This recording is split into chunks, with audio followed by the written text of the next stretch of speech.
Hello, welcome to Teacher Inspiration Station. I'm Melissa Clark, and I'm coming to you today with a teacher video. Yay! Feels like it's been a while since I've done a teaching video, but I'm here today with one. Now, this video I wanted to do for a while, but I just don't know why I haven't done it. So it's student teacher tips, and for a lot of you, y'all are done all that, you're graduating, and you survived without my tips. But I decided to put this video up anyway, just because I know that, there's always going to be student teachers and a lot of people are always looking for tips. So I just wanted to tell you, I've had a lot of student teachers, some great ones and some not so great ones. And the not so great ones aren't so great, not because of their abilities, but a lot of it is their attitude. So I just wanted to share with you some advice to help you get through this process. Tip number one, I would say relax. And I can understand the nerves because you don't know who you're getting. You are afraid of failing, you're afraid of not doing a good job. No one is expecting you to be perfect. Like when I have student teachers in my room, I'm not expecting them to know everything and be an amazing teacher. Like they're learning, I'm learning to be a teacher. No one's gonna be the perfect teacher. So relax, because I know that people can psych themselves up. And it's okay to just chill and be yourself and get a good night's sleep and relax. Tip number two is take initiative.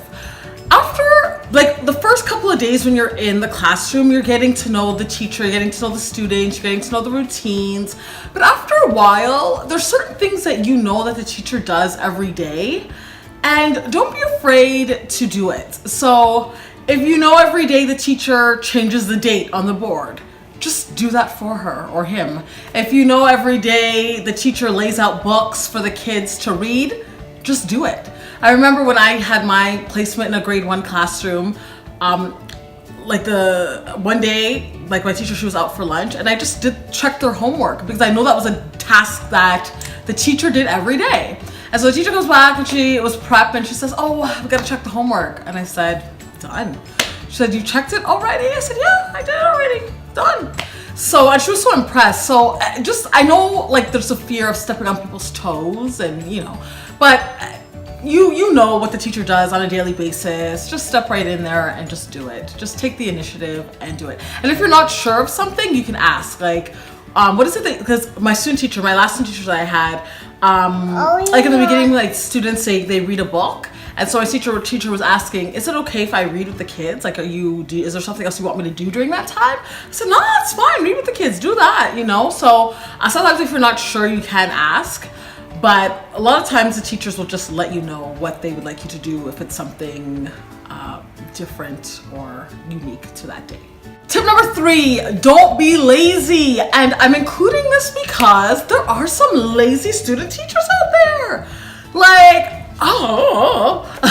You wouldn't think. When I say don't be lazy, I mean if the teacher has yard duty, go out with the teacher at yard duty. Don't say, "Oh, do I have to? Is it okay if I don't?" Or if the teacher asks you to run an errand, "Can you photocopy this? Or can you do this?"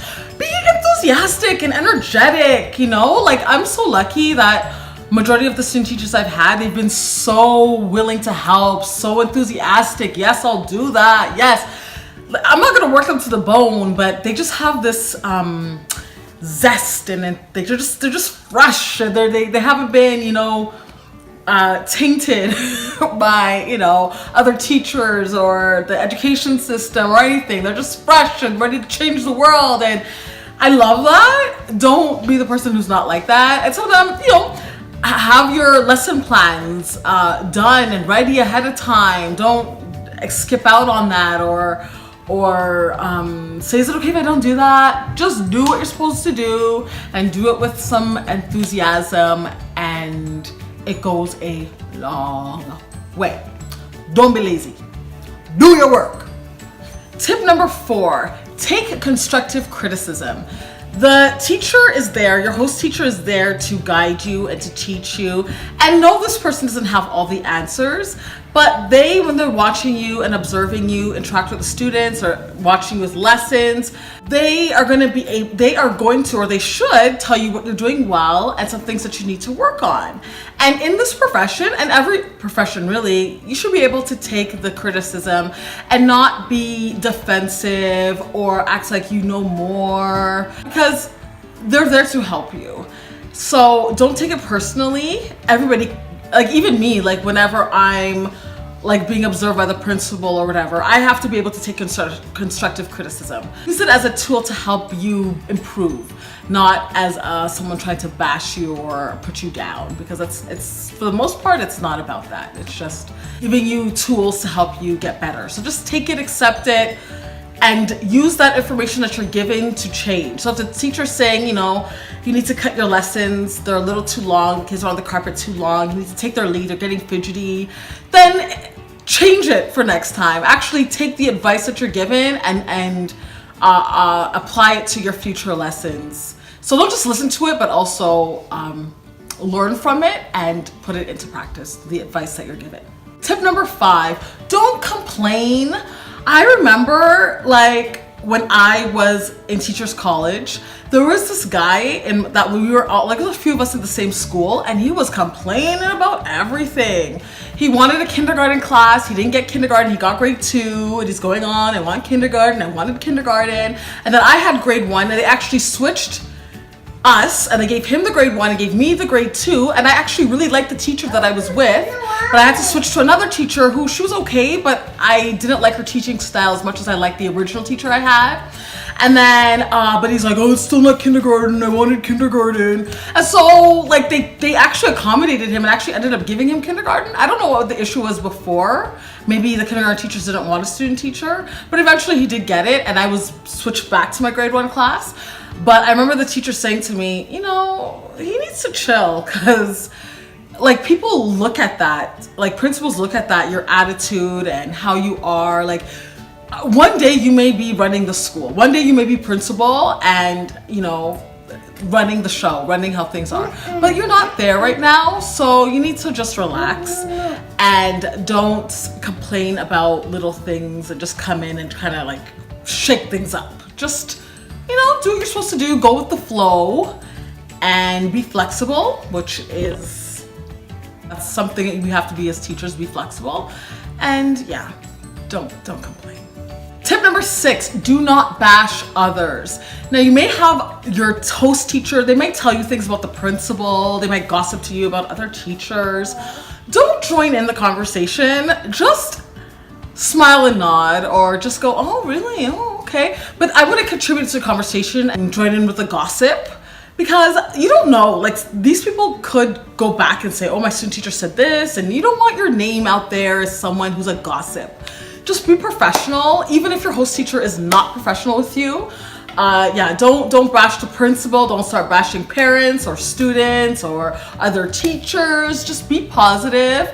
And if they're talking, let it be a one-sided conversation and just say, oh, okay, you know, and no one will have anything bad to say about you. They'll say, you know, they were always so great, they were so positive.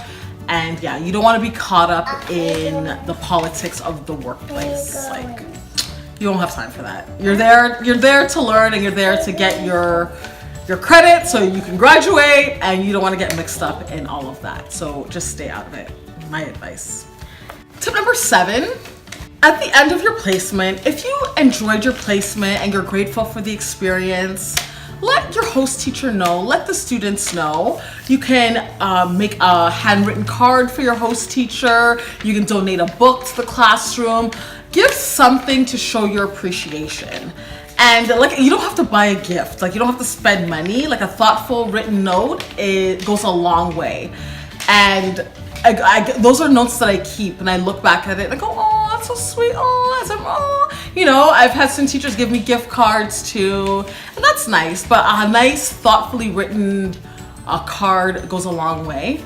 And I remember this one student teacher I had, she actually wrote a poem for the class. She had all the students' names in the poem, and she picked out the qualities of these students, like the good qualities of them, and she put them in this poem. And the poem flowed, it rhymed, I was in it, and I was just floored. I was just like, did did you write this, or did you like make like I was just so impressed, and she actually made up the poem. I'm not saying y'all gotta go make up a poem for your class, but I'm just saying that was like a nice thoughtful gesture that she did as like a thank you and a parting little gift that she gave the students, and I thought that was really, really sweet. So I would say give your host teacher or the students a little something to say thank you, and just for them to remember you by too. Tip number 8, stay in touch. And when I say that, I'm not saying that you have to send emails every day or text every day or anything like that, but just like even my student teacher that I have now, like he's gone in terms of his placement is done, like he's done, but he still comes in he comes in once a week, but I'm not saying you still have to do that, but just a hi or a how are the kids, or because I've had so many student teachers, and some of them I remember fresh in my head. I remember their names.